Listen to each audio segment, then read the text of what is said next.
All right, we are live, man. It's always Exciting. it's always that like, oh my God, it's live. We're live, right? So, Adam, I appreciate you coming on, man. So, normally it takes a couple seconds. We just wait for people to start showing up and give them a minute or second or two, and then we'll just start rolling. So, yeah, happy Friday, everybody. It's another great day. Just in the world, right? So we're doing the REI Courage podcast. I started the podcast. Oh man, this is our 5th episode, I believe. Yeah, and so I have the amazing Adam Kruse on the podcast today. The man, in St. Louis is a broker. He's an investor. He's got 50 doors. His brokerage did over 500 transactions last year. He's got dozens of agents. Like, he's been doing this.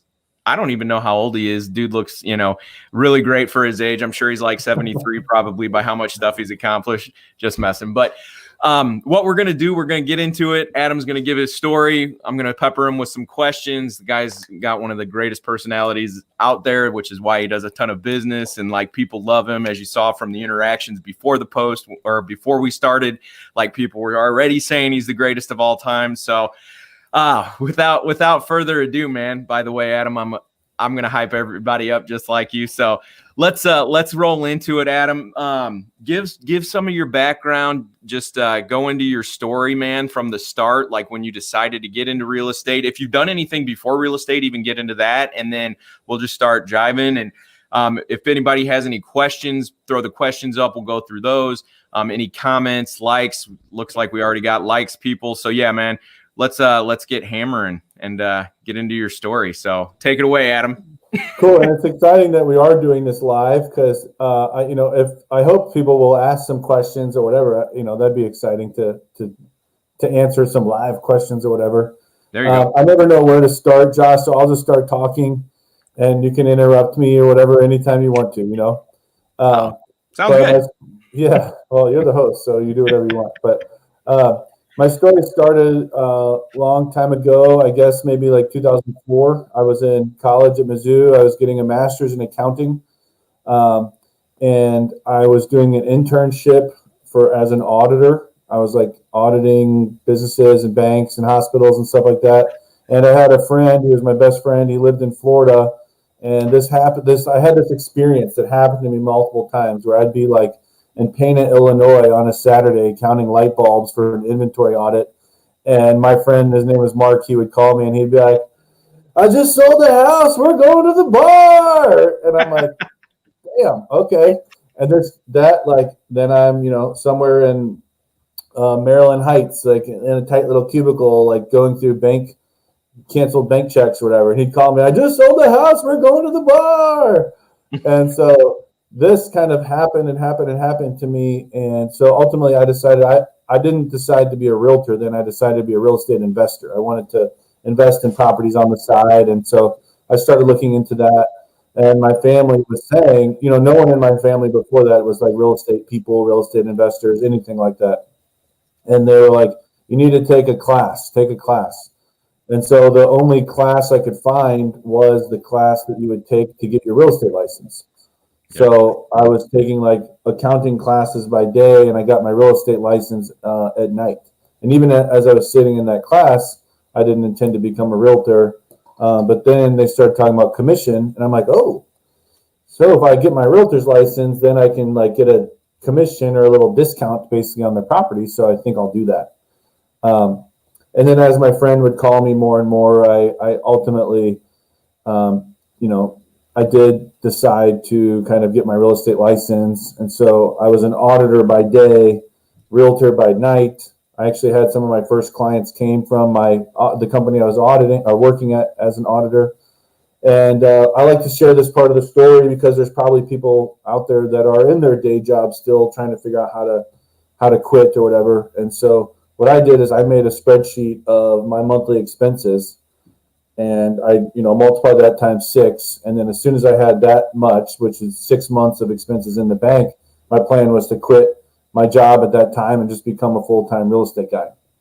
Nice. And so, as time went on, I just remember one time I was in El Paso, Texas, auditing a hospital. And I'm like, I got to get out of this, And so I'd log on and I would change my my food budget is this. I'm like ramen noodles, And so I was just lowering my budget, and ultimately it made it so I was able to quit my job and became a realtor full time. And awesome, man. Yeah. So what you're talking about with that spreadsheet, I don't know if you've ever played the game from Kiyosaki, the cash flow, where you're looking at it and you're like, man, is eating that great dinner like twice a week worth going and doing this hospital audit in El Paso, Texas? No, we're gonna hit ramen, right? Yeah, right. Yeah, that's awesome. I love that game, by the way. That is a really good game. Oh yeah, for sure. And so you'd made that decision. So what I hear, you started as an investor, you ended up falling backwards into kind of, it sounds like being a realtor, going through that classes, courses, your sphere of influence, your connections that you already had got you your first couple commission checks, and then like what kind of escalated from there to get you from, okay, this is real, I can make money at it, I've decided it's more important for me to make this happen than continue to be safe and secure at my job. How does it elevate to where you're at now?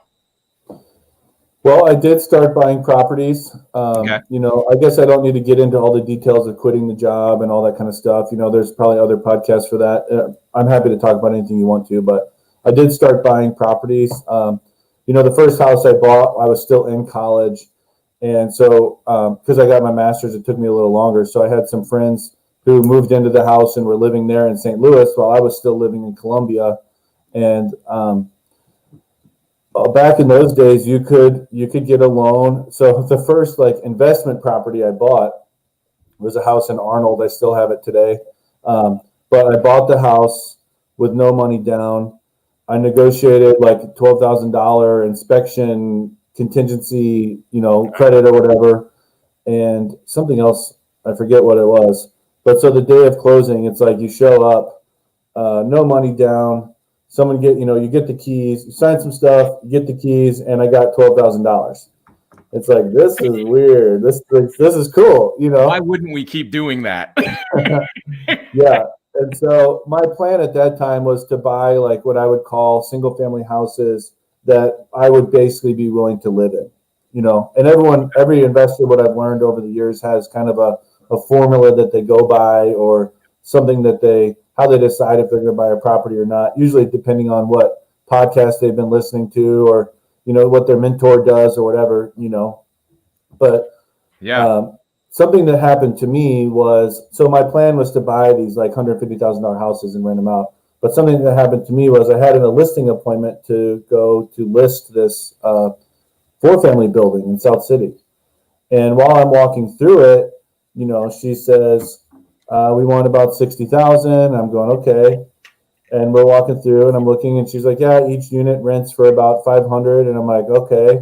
And I pull out Carl's mortgage calculator on my phone. That's a little app I use. And I'm going, one unit would pay the whole mortgage. This is interesting, Yeah. Of course, I didn't have the guts to buy a property like that on my own. So I called a friend. We both split the was it 10,000 down, or maybe we both brought 10. I don't remember the exact details, but we bought this 4-family building, and the numbers were really good on it, actually, to where it ended up hurting me for about 2 years, because for 2 years I would compare every deal to that one, and then this is a potential property to buy. It's not as good as that one. Don't do it.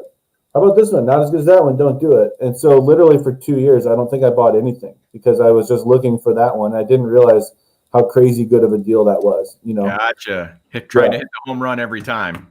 Yeah, exactly. And so finally, 2 years later, I realized, what are you doing? You're just not going to find this every time. I wasn't doing any of the wholesale stuff or off market targeting, any of that kind of stuff, any of the cool stuff that you're into, Josh. At that time, I was just being a realtor, and so that's all I was doing. And so I wasn't coming across these like crazy deals, Yeah. But since I realized, Adam, they're not all going to be that good, I have gone and bought a lot more properties ever since then.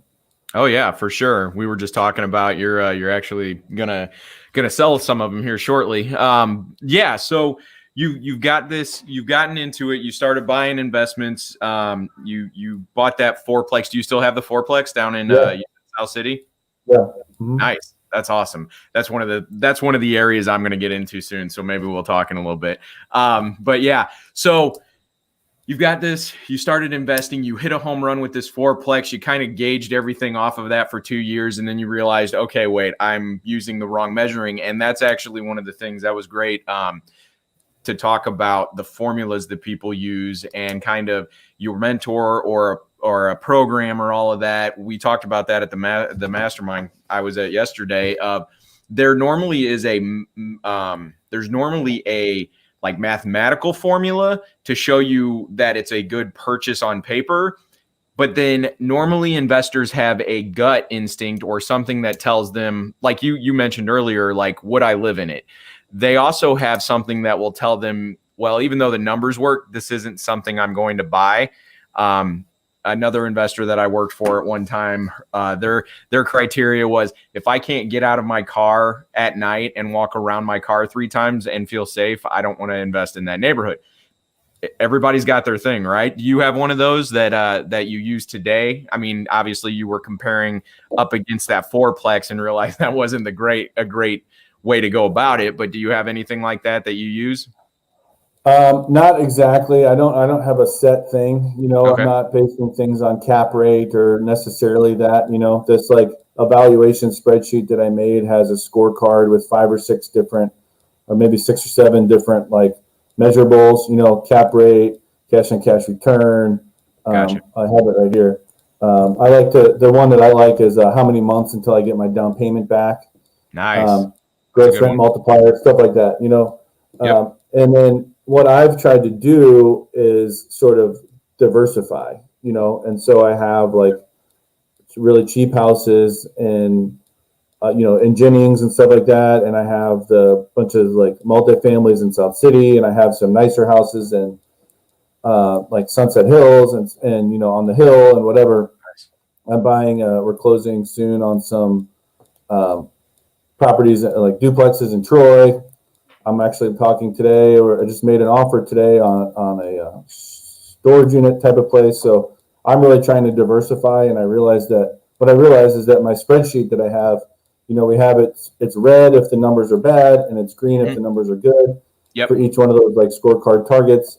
Yep. And what I realize is my spreadsheet only likes Jennings houses, or like not pleasant duplexes. Yeah, I was gonna say, I think I actually wholesaled you guys a house in Jennings at one point a couple years ago. Yeah, you probably did. You probably did. Yeah, we bought a bunch from you guys. Yeah, you and Brian. So, yeah, so that's and we actually had a question from Yasin. I hope I pronounced that right.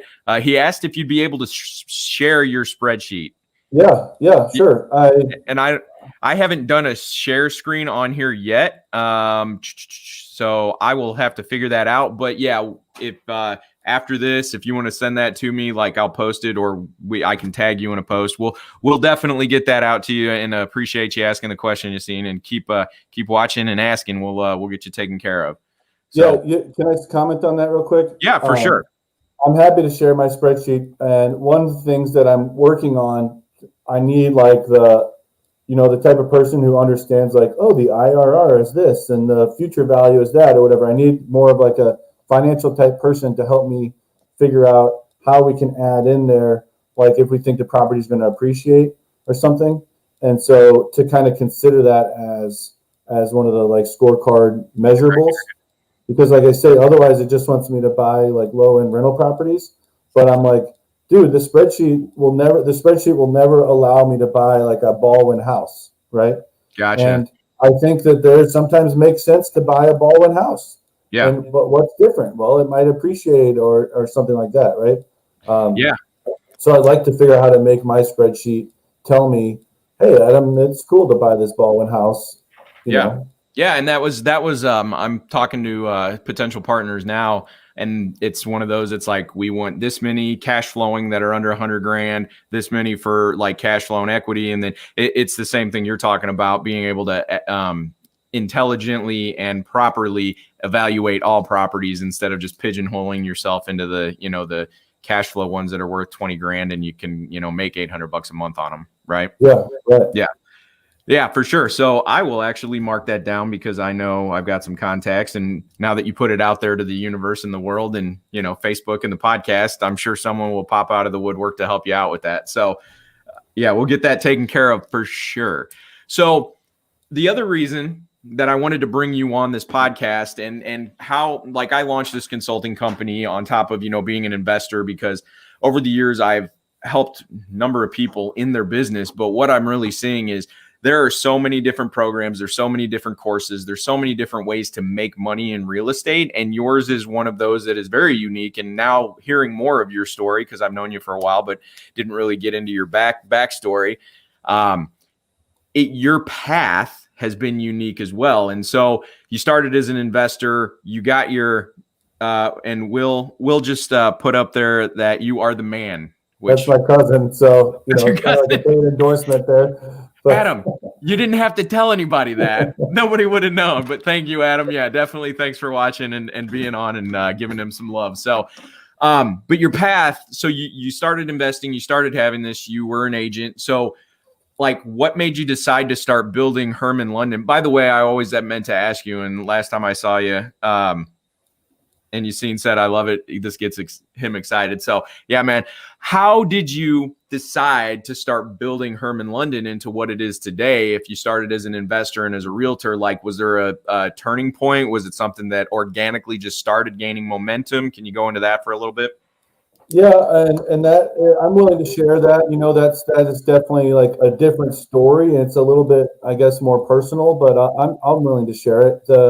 I was working as a realtor at another, basically startup at the time, real estate company, Yeah. And I was like the buyer's team lead or whatever. I was kind of like learning that place. I learned so much there. I learned, how to be a realtor. I learned how to manage people. I learned how to build systems and stuff like that. We used to do the signs on our listings that was like, for recorded information, call this 1-800 number, Yep. And that worked so well. We would get like hundreds of leads a month that we had to call and try to follow up with, and I had to build scripts, and I learned a lot there, But my final lesson there, I guess, is that after I was there 2 years, I went into the owner and I was like, all right, been here 2 years, so can I get some of that ownership? Can you just can I have some of that? Like, I don't know. How about a third or something like that? A third ownership, would that be cool? Yeah. And he was like, no, you'd have to hey, we're not offering ownership. B, you'd have to buy in, but we're not even really offering that right now. And so I think it ended up working out for me, but I didn't know any better. And I was insulted by that. I thought I deserved him to just hand me ownership or whatever. And so my story of leaving that company was kind of like well, screw you then. I'm going to go start my own thing, Yeah. I have naturally been an entrepreneur my whole life, so I was kind of like suited to have my own company, probably more than I was suited to working there, working at that company. But so I started Hermann London, and Hermann, Missouri is like, the long story short, everyone always asks, but long story short, Hermann, Missouri is where my dad is from, and New London, Missouri is where my mom is from. So I wanted something kind of personal, but not Adam Kruse and Associates. I wanted something that sort of tied to me, but not like upstream realty, Yeah. And one day I was on the phone with my dad, and he's like, I'm from Hermann. I'm like, how about Hermann London? I was like, gotta go, Dad. I hung up on him and like drove to the closest Starbucks for internet and like filed the LLC that day.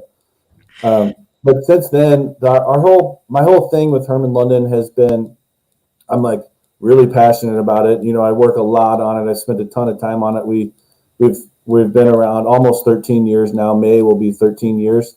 But what found our success, I guess, or what's helped us find success, is it's all about having great people. Yep. And so I'm not necessarily that like specific goal oriented, like, oh, I want to sell 10 million in a year or whatever.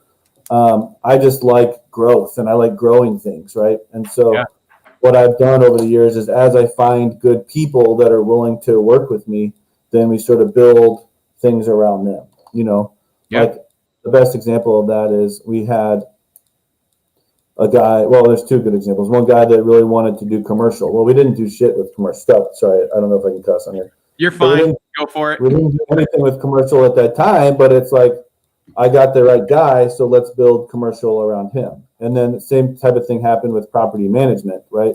One of my best friends was managing a hotel. He was miserable.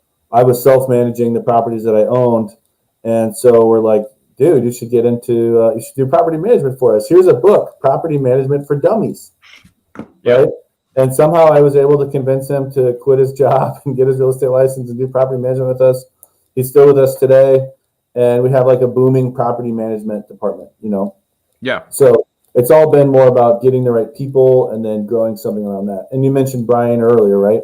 Yeah. I never had an interest in opening a second property management company, but then I met Brian Claridge, who's this like amazing guy. If you've ever talked to him, he'd be a really good person to interview too.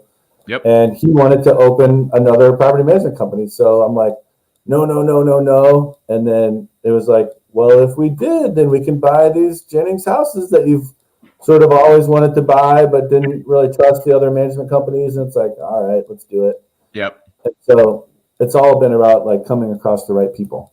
Yeah, and definitely like you and Brian are like just being around you, your energy. Like Claridge is hilarious every time I'm around him, and like just an amazing guy all around. Yeah, and I actually was thinking about him. We've wholesaled him and you and but yeah, I was thinking about him as we were getting ready for this. I'm like, I haven't talked to Brian in a while. I need to talk to him about the podcast as well. So yeah, and I actually just connected, and I didn't even realize he was part of your brokerage. He was one of the guys in St. Louis that I was looking to connect with, regardless to kind of talk about just because of his age. But Connor, yeah, in your brokerage, like I told him straight up yesterday. I talked to him for the first time, like more than like 2 seconds, and I said, dude, you're like, I started 15 years ago and I didn't even like sniff the amount of success that you're having. Like that dude is on a tear, and it's, he loves you, and that's just it. It's, if you're focusing on the people and you bring the right people in and just support them to have them be success, like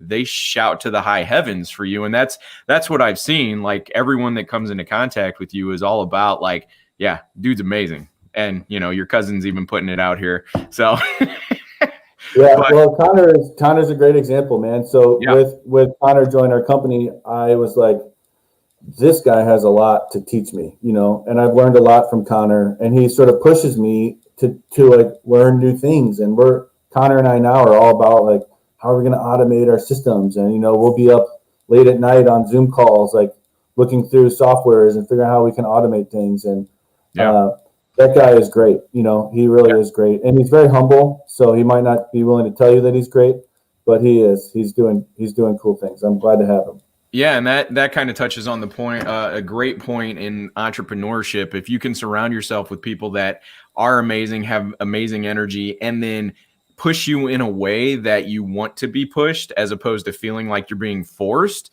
it's synergistic. It's like, okay, I'm going to make myself better so that he can be better, because, we just work together to make each other better.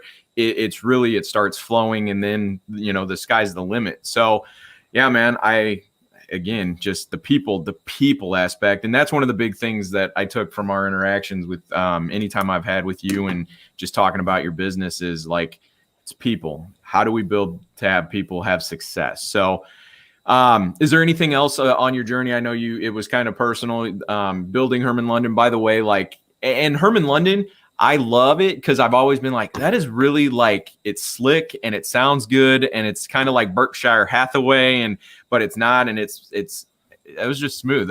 And so people think it's like a franchise and stuff, which, coming from an accounting background, I wanted something that seemed corporate and professional. And that's how I knew when I heard it. I was like, that's it. Got to go, Dad. Yeah. When you know, right? So, yeah. And so is there anything as far as like you started your own brokerage, you got the LLC, and then do you actively recruit agents? Is it something that just organically happens and like the referrals, or like, do you see talent? Like, is there a specific way you build since you're geared towards the people? And it almost feels kind of like a family type environment. Is it something that you actively do, or how do you work that? It's Will, I don't know what to say. It's been crazy, man. I believe in, and there's a book called Fail Forward, and like Yep. I believe in that. I'm just like, try it, fail, try it, fail, try it, fail, and like the harder I work, the luckier I get, kind of thing. And Okay. so over the years, yes, I've tried to recruit. Yes, I've tried to do all that kind of stuff. Yes, I've called agents and mailed the postcards and done the email campaigns and all that kind of stuff. What I found in the last few years is I hate it when someone like recruits an agent away from us. It hurts. It really hurts. Yeah. I'm gonna cry. First Dude. crier on your podcast. Oh, you won't be the last one though. I'll guarantee that. Yeah.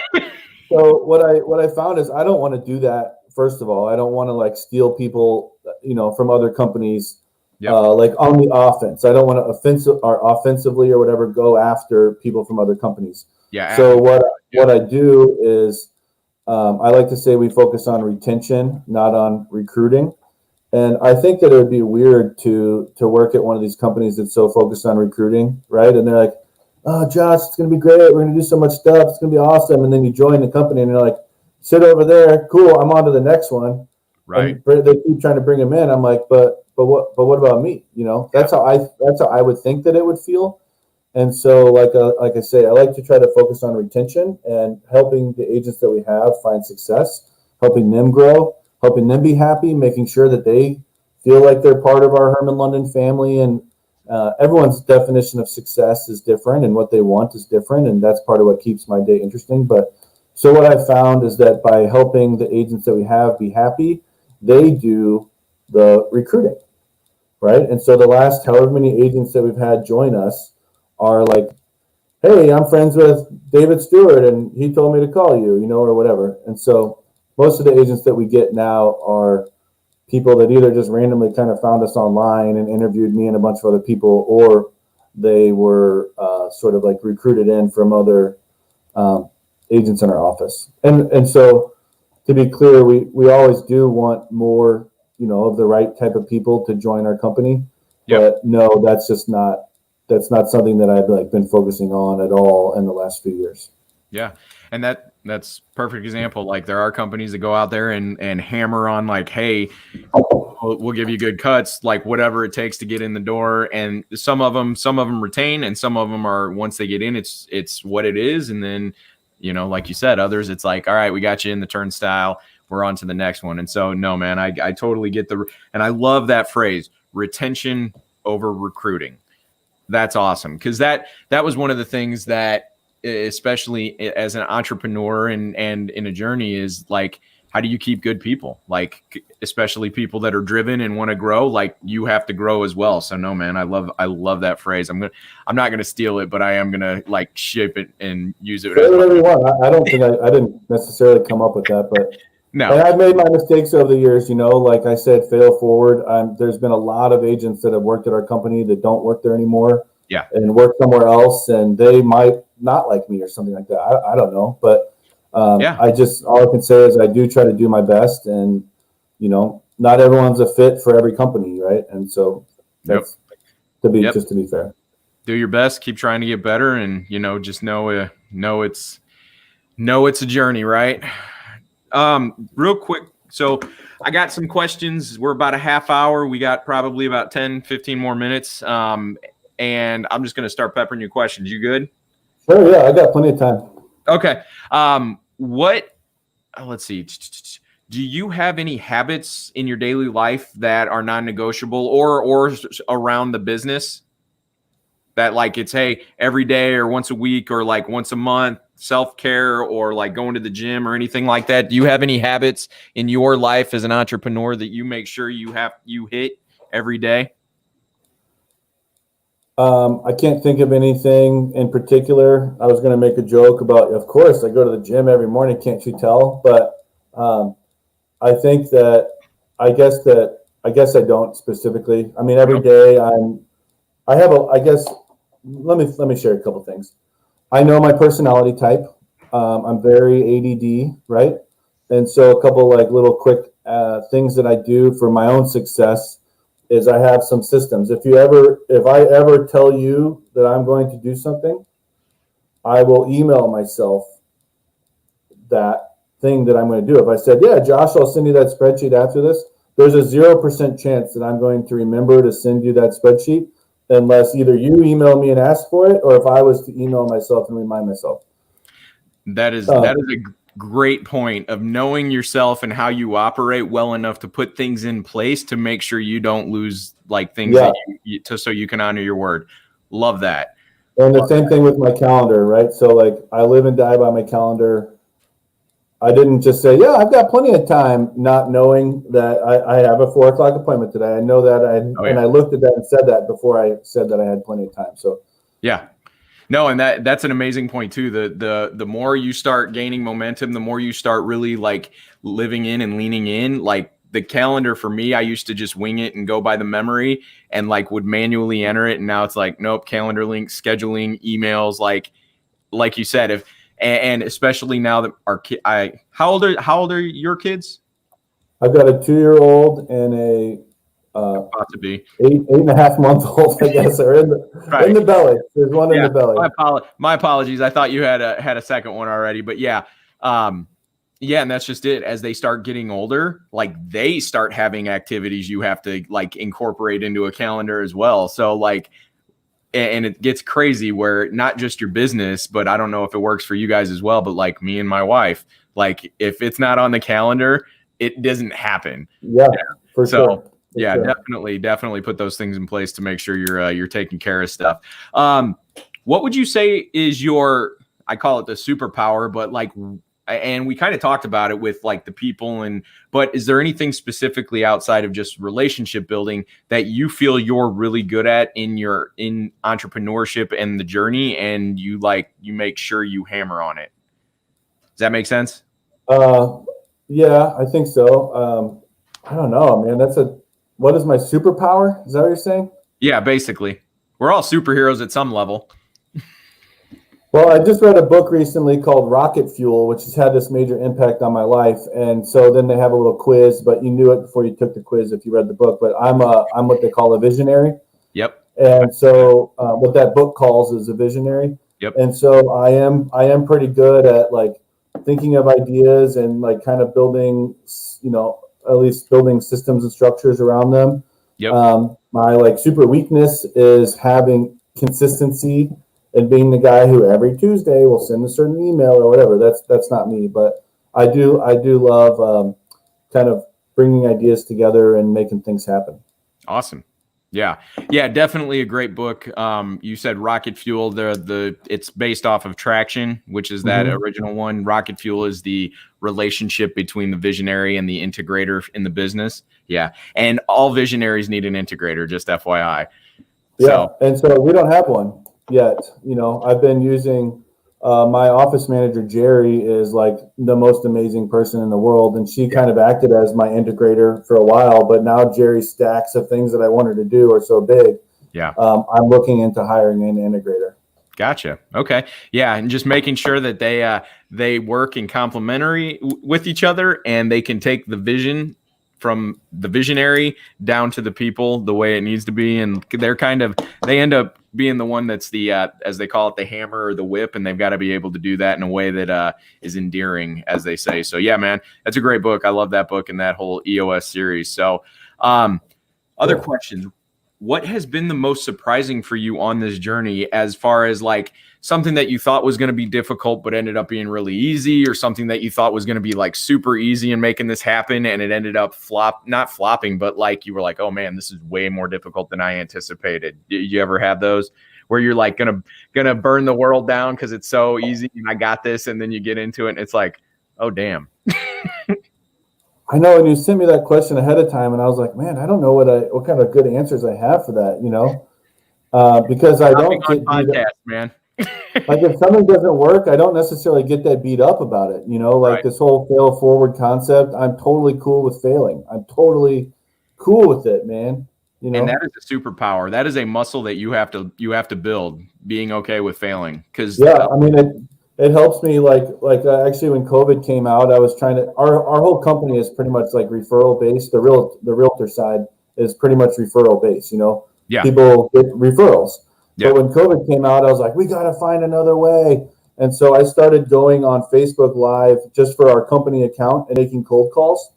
And and the damn thing works. It's working really well, But my agents, when I'm talking to my agents about it, they're like, I don't know how you do that, man, because I do, like, if somebody says no or they're rude or something like that, it just, I don't, it doesn't really bother me, not that I want to ruin this person's day or anything like that, but I don't get a no and get all red faced and stand up and walk around or whatever. But oh man, what is my superpower? I don't know.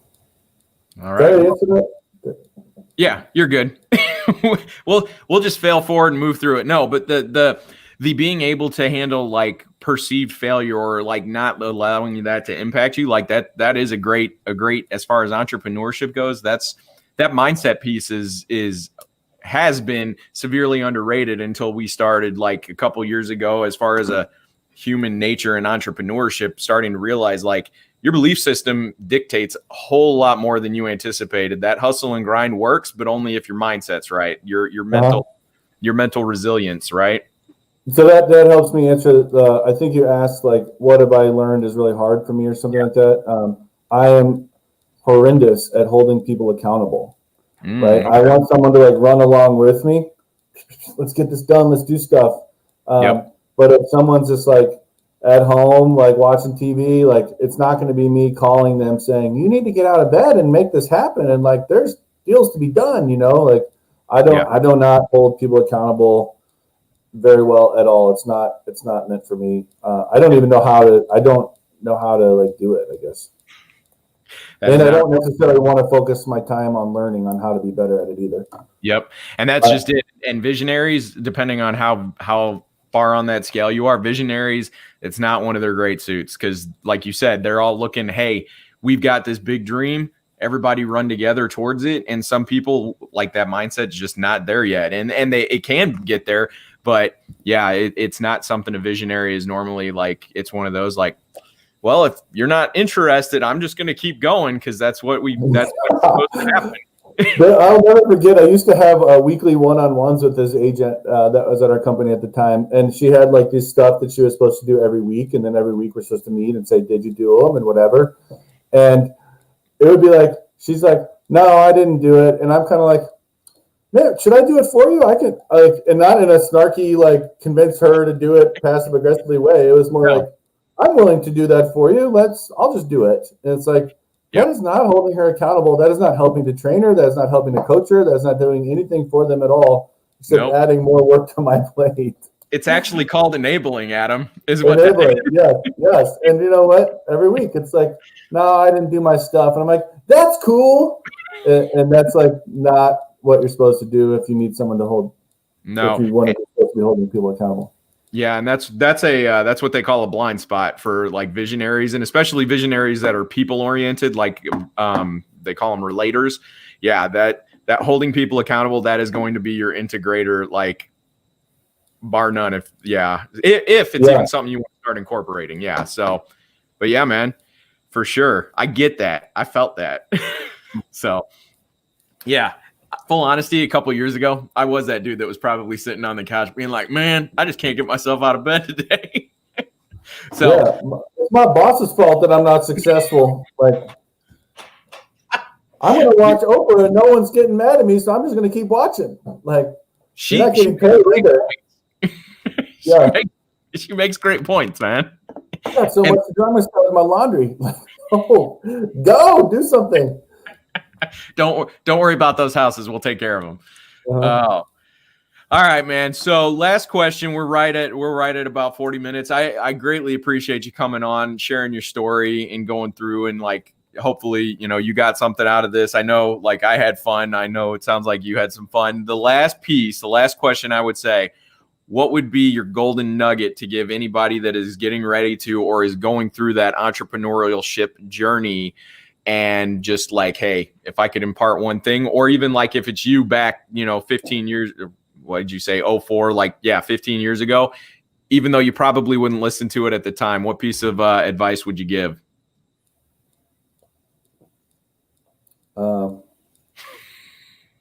I guess I'll stick with my fail forward thing. I do encourage people to meet with and talk to as many people as they can. Listen to or read or whatever, as many books as you can, and just keep trying, I suppose. I mean, that's. So what I heard was don't give up, be intentional with what you're putting in your head, like reading and all that stuff. And then don't be afraid to fail. Really, really don't be afraid to fail. And I don't know how someone can go, oh, he said don't be afraid to fail. Okay, I'll do that. Right. And that was going to be my follow-up question. Are there things, have you ever had, I mean, I know now it's kind of like a secondary muscle. It becomes that unconscious competence where it's like, oh, this other people could be seen as like, that's a failure, but I just brush it off and we'll move forward. Is there anything that you used to like feel as failure and like you mental shifted, or is it just kind of like, you got to go through it. You got to get that resilience built up by just feeling the failure and knowing it's not going to end and just keep going forward? The thing that is still really hard for me, and it's when like an agent leaves our company, I still take it like ridiculously personally. Like